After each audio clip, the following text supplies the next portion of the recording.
Here we go with the Mount DeCoste R1. Oh man, so Mount DeCoste was very kind and they sent me this shoe for purposes of review, and here we are. I can officially say that I've tested this shoe out and I think I'm beginning to understand Mount DeCoste. I think I'm beginning to understand. So Mount DeCoste, new shoe company for 2024. They're coming down with a couple different shoes, and the R1 is one of them. And the big deal about this shoe is it mainly is designed for road ultra marathons, like crazy distances. On your screen now, you will see the records that were made with this particular shoe, and it's just mind-blowing. First of all, like that is just an incredible feat. Oh my gosh. And the fact that it was done with one shoe, like I've read a couple of ultra marathon books, and just that kind of thing just blows me away. Wow, wow, wow, wow, wow. And here is the shoe that did it right here. This is the R1 right here from Mount DeCoste. So we're gonna get into the full review, but I'm just gonna start by saying that this shoe, there's more that meets the eye. It's a bit like a Transformers that I watched growing up. I mean, this shoe, it like just continues to evolve and change. And as the runs went along, so did the personality and the attitude of the R1. Starting out, it was just kind of, out of the box. My wife, she's unlike any of the running shoes that I have, and she made some comments about it. But I think that the shoe actually looks pretty slick. I think it's pretty well put together. In the hand, it feels very, very well constructed, and we'll get into the details here in a second. But this was a surprising shoe, a very good surprise, and we'll get into the details now. So here we go with the full breakdown of the Mount DeCoste R1, starting with the interesting laces, and there's so much stuff going on about this shoe. So up top we have the tuned fit, which is actually two different lace systems. So up top you can see towards the forefoot the elastic straps, elastic bands that kind of take care of the midfoot, and the purposes of this is to allow for expansion and contraction of the material as it connects to the upper, for accommodating any sort of swelling that the runner might be experiencing, especially over the course of a long distance, versus taking off the entire shoe, relacing the entire thing. And then up top towards the ankle area, you have this kind of a miniature lace here that works basically the top half of the eyelet chain. And there you can kind of see a bit of a splitsy as it kind of goes down the side of the shoe, both laterally and medially. Basically like half and half, where the elastic straps are responsible for the toe box, and then the laces are the more traditional, responsible for over the top of the midfoot, towards the ankle, as well as towards the heel. Now taking a look at the actual laces at the lace bit here, these are pretty standard laces. They're nice and flat. I actually enjoyed these laces quite a bit. They kind of came across. I was kind of worried that perhaps this material in this setup might have put a little bit of additional pressure kind of right here where all these tendons are of the foot, but that was not a problem at all. In fact, it was quite comfortable, and we'll get into the tongue here in a second. And then of course this, basically the way it works is you can cinch it up really tight and then bring this little barrel down towards the shoe. I'm not sure who's going to do that. And then there's this little clip here that loops all into the actual lace and keeps it from flopping around. This piece was not distracting at all. It didn't flop around. It didn't make contact. So I didn't have any issue with that, as I originally thought that I was going to in the beginning. But that was a well thought out thing, and it's very interesting. I've never ever seen that before in an upper, in a lacing system. So Mount DeCoste being very innovative with that. And then now moving into the tongue is actually quite luxurious. It's not the fluffiest tongue I've ever felt, but just the material, it feels good. It has a very modern feel to it. It has a very modern look, and it has a very modern just kind of fit as well. It just lays just nicely on the top of the foot, and it's not an excessive amount of material. It's not moving anywhere. There's a fairly decent sized gusset on both sides of the tongue as it connects to the inside of the upper here. So again, not moving around. And then once these laces are secured down, it really secures nicely and works in conjunction with that tongue to lay again very nicely on top of the foot. With this being said, there is a little bit of a tendency, perhaps for some, for this material to come in contact. I'm sure you can see that there. But again, I found that I did not need to cinch these up tight at all. In fact, I probably had them a little bit on the looser side. And even with that, I didn't feel any kind of sloppiness of the material of the dual tuned fit area here. So really, really well thought out, I feel like, especially for being like a new shoe, new manufacturer, and a new feature that, again, I've never seen before. So very interesting stuff. All right, so taking a look at the upper. So this is a recycled material here. There's you know, a large percentage of the material that's recycled here on the shoe. So you know, very good as far as the carbon impact goes with the shoe, or not impact, less impactful. Companies are kind of like doing these days, and Mount Decos is, you know, definitely got us toe in the water with that. But a very, very breathable material. This is probably one of the nicest. It's a double jacquard weave materials. It just felt, again, this felt very modern, and it felt just very sophisticated, not like luxurious, but just nice, like a very contemporary. Thinking about Disney hotels, you got the fun ones with the Ariel and the Lion King, but then over here you've got the more contemporary, which are like clean lines and nice, you know, muted colors, and it's just a nice. It's not loud, it's not screaming, it's not in your face, and it's just a very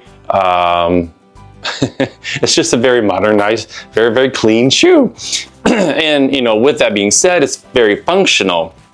This upper, again, is super breathable. I mean, the breathability, the ventilation goes way, way back here, and there's just a little smidgen of it not happening here around the heel. This is a fairly generous amount of ventilation, and it, you know, it's the same on the top of the tongue, you know, around the midfoot, and definitely around that toe box. Man, excellent, excellent job. Alrighty, and speaking of toe boxes, this is definitely one of the nicest toe boxes that I felt, honestly. There on your screen, you can kind of see me checking out my big toe. You can see me checking out my first MTP, my base of my fifth MTP, and just the overall width. The fit is true to size for me, a men's size 11. In fact, I would even say that it's, you know, very generous in the toe box. You know, not to the point of being too long or too big, but again, quite generous. So I really enjoy the toe box of this shoe, and it did not feel like it was sloppy or moving around.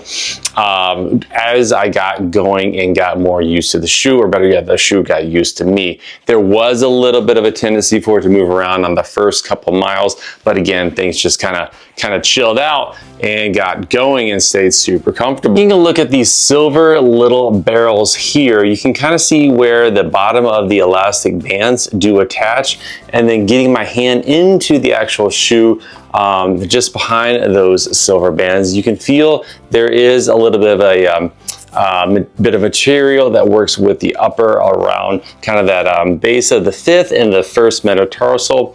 It's just where it wound up for me, really kind of cinching up and everything. So it doesn't just cinch from the top here and just pucker it up. It actually works its way from the midsole up, and it's not like a singular band. This actually feels like it flares out a bit, so that it's not, you know, cutting into the side of the foot. So another detail that was considered from Mount Decos. Okay, now moving into the heel collar. Oh my goodness, man. So basically all of the points of this shoe are gonna be just, you know, a little bit up there. They came out of the gate swinging with this shoe, guys. I'm telling you, for this being one of their first shoes, Mount Decos, you guys are on your way, okay? Keep doing this and we're gonna be just dandy, okay? The heel collar. I'm trying to think of a heel collar. It reminds me of the On Cloud Surfer Next, as far as like how it just feels. You know, it's, you know, obviously two different shapes here, you know, a little bit wider here, a little bit more tapered, but yeah, just like the feel of the material is about the same. And just kind of looking at the two shoes, you know, they're kind of got like that cool, smart, you know, modern thing going on. So there you go, Mount Decos. Check it out, like the On Clouds. Again, it's just a very, very nice heel collar, and it's got a very generous cavern for where that calcaneus, that heel bone, is going to sit in. I experienced zero heel slippage, none at all. This wrapped around the lateral medial side of my ankle. It felt very, very good. What I will say is it could maybe use a tiny bit more padding, kind of down towards the insert on both sides. You know, it just kind of is this like barrel of a you know, piece of foam that just kind of loops around there. But again, it wasn't something that was uncomfortable. It just, you know, would have been nice to have just a tiny bit more foam. Maybe just keep it a little bit, instead of being so separate from, you know, the top portion to the bottom portion, to just seamlessly, you know, kind of transition to that, which, hey, you know, you guys are going to continue making running shoes. I'm sure that it's already been considered. Having a look at the heel counter, it is not moving at all. There's zero flexibility there. And this way, a little bit of flexibility. Since we're on the topic, thinking about the toe box, it does not want to squish at all. It doesn't. You know, it's got a nice little toe cap here to keep things secure and safe. Mount to coast, good job. Out comes the insert alert. So this insert is pretty decent. It feels very, very nice. It feels very comfortable. It doesn't feel too plush. It just feels right. When I run, I am just running. So, you know, all kinds of cool badging and you know, mission statements on the shoe of what Mount to Coast is all about. Here's a company that knows what's going on from the beginning. Okay, and lots of ventilation for this insert. Getting my hand into the shoe, the first thing I'm feeling is quite a bit of arch support, like right here towards the inside of the shoe. Getting my hand down into that toe box. Thinking about wings and walls and all that stuff that we usually have down here. You can feel a slight hint of a wall towards the arch area. It's not like a very, very obvious wall. There's quite a bit of this blue material that's over it, but it does kind of sink in a little bit and then it becomes established. And then whenever you have the shoe on and you are running in it, you can definitely feel that arch go right up into the middle of the foot. It is very, very, very much a ton of arch support, man. To the point that, again, you know, you probably don't need as much tightness up here, even though they have it. Feeling inside, very well constructed. I mean, I'm looking in here and I can see tons of the light pouring right through the shoe, a decent amount of ventilation. So moving into the midsole. So this is the light cell midsole. It is a PEBA based supercritical foam with a lot of nitrogen bubbles inside. And we'll talk about this here in a second. The foam for me in the beginning, it did not have like really any energy return at all. It felt very, very mushy, very, very stiff, very unaccommodating. Honestly, my first run in this shoe, it wasn't anything. It's not how I feel now. I was not excited about the shoe. I was like, oh my goodness. And today's run was by far one of the most pleasing runs. This foam quickly has opened up. It's now very, very malleable. It's lively. It's got some energy return. It's got some pop to it. It's not the most like crazy PEBA that I have down here in the shoe lab, but for what this shoe is designed to do, it's extremely forgiving. It has a decent-ish amount of energy return, enough to get you out of the hole and keep you moving. And basically, you can, I think I titled one of my runs like the Zone 2 Master, right? You can just cruise control in a low gear in this shoe. It didn't exactly make me want to run fast. It didn't feel that way, but my headspace was just something to set on and then forget about what's going on and just keep moving, and that's exactly what happened. So this light cell definitely opened up, and now we're going to talk about this. It's called this zero sag.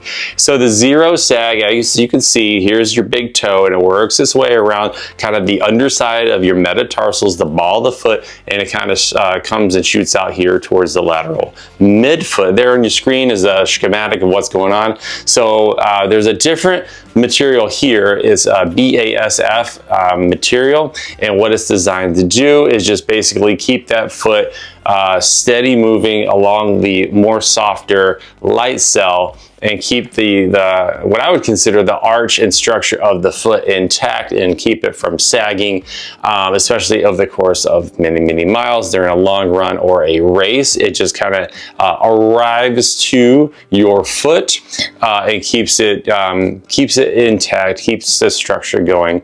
I will say, when I first put the shoe on, just like I mentioned a minute ago, it's just a different feeling. It's not uncomfortable, but it's very obvious, right? This zero sag, the upper, you know, just the shoe comes to you, and it's there for you at like every corner, minus the toe box, because there's just no pressure there. But again, as you start running in the shoe and things start warming up and loosening up, that stuff kind of backs off, or you just get used to it and realize that this is good. You know, it's nice to have bumpers up at the bowling alley every now and again. You know what I mean? That way you can just forget about it. You can just put your ball down the lane, and you're probably going to hit some pins. Well, I feel like that's kind of what's going on with the zero sag here. Now, there's a bunch of cool science that's going on behind here. That's all on that website, but I'm just telling you how it feels. I enjoyed it. I actually kind of like this zero sag material, and I was feeling for it. It says Go Flow here. That's just kind of relating to the geometry of this material within this midsole and this drop. 35 in the heel, and then 27 in the forefoot for an 8mm drop, which is actually a little on the high side. 8mm for me, you know, considering something that you're going to be running all day in, maybe like 4 or 5 or so. But you know, it did not feel like an 8mm drop shoe at all. And thinking about the other 8mm drop shoe here in the Shoe Lab, that would be the Mag Max. So the Mag Max definitely felt like it had a bit more of an incline. Obviously, there's you know, quite a bit more foam and that going on here up at the front and everything. But the 8mm here definitely felt like a drop, and not so much here. You didn't really feel that super duper steep slope on the R1. Cool, so let's throw this on the scale and find out how much it weighs. My men's size 11, that's gonna be 9.4 ounces. 9.4 ounces, not bad at all. So I'll take it. So here's what I'm really interested in. I'm gonna grab the durometer here, and we're gonna check out the short weight durometer of this midsole. We'll do all the normal spots, and we'll do the zero sag separately. So around the 5th, you got 25. Around the lateral heel, you've got 30. On the big toe, you got 32. And around the medial heel, you got 21. Zero sag is actually 51. That's almost as hard as some outsoles. But I believe you can see the actual zero sag here. This black, I believe, is a protective exterior here. So let's see if we can get a little sample of that white. No, I can't get to it. I would say that it definitely feels a little bit firmer than the other foam around. This exposed foam here in the middle, like a little miniature decoupled groove. On foot, what I felt was that the arch area, the medial aspect of the midsole, was definitely a lot more firmer than the lateral aspect. Not so much because of the upper or that zero sag, but even way back here. So, you know, I was saying it earlier, there's a definite protrusion when it comes to the arch area here. It's again a very obvious fill of the arch. On their website, this is quite squeaky, especially in wet conditions. So what I experienced was a very sticky and reassuring traction with this outsole. You know, it reminds me actually of some of my old skater shoes that I used to have, and then the forefoot portion of the SC Trainer V3. You know, there's a lot of rubber here, pretty much throughout the entire bottom of the shoe. But that said, it's interesting that the weight is actually below 10 ounces considering the amount of rubber that's going on here. I was actually impressed with how sticky this was. That said, I think that we could actually do with a little bit less rubber and maybe just consider some of the higher abrasion areas. But again, you know, we're just getting our debut going, and we're just getting things figured out. So not a problem at all, Mount to Coast. So you guys just keep on doing what you're doing down there and keep it moving and grooving. R1 is coming in at $160. So it's considered a racing shoe. It's below 10 ounces. It has several innovations going. It's got a very nice upper. It's got a very generous toe box.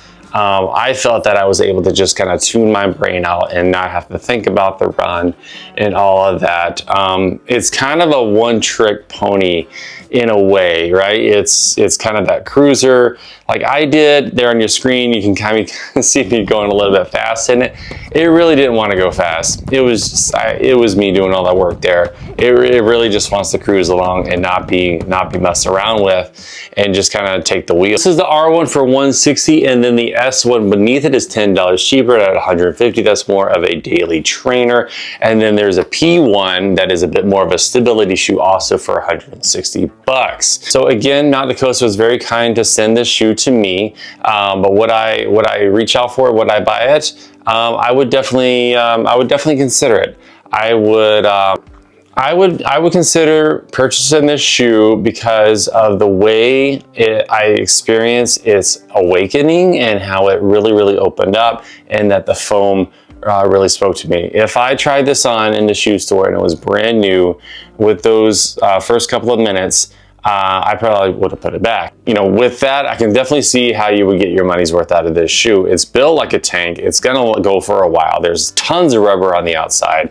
You know, the material feels very well built. So $160 actually makes a lot of sense. Okay, and there you have it for the full review of the Mount Coast R1. Hopefully everybody enjoyed that video. If you guys found value in this video at all, I would really truly appreciate a like. That gives the algorithm a little bump, and you know, feeds more of this content to like-minded runners out there. Again, my name is Jason. I am a dad. I'm a nurse practitioner in podiatry, but this is a family-friendly running channel. I mentioned podiatry because it helps me kind of with the reviews and all that good stuff. But down here, we're talking about family and coffee and running shoes. So hopefully everybody is having a wonderful fall. We will see you in the next one. Thank you so much. Have a good night. Don't let Daddy tie his shoe. Don't let him tie his shoe.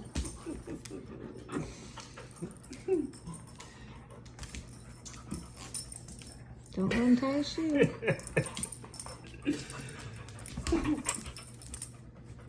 Hey, don't let him tie his shoe. Good girl. Hey, he's tying his shoe again. Don't let him tie it. Don't let him tie it, River. River, he's tying it.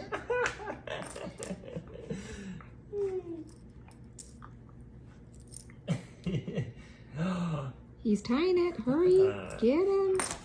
He's tying the shoe. Oh, he failed. Yes. He failed.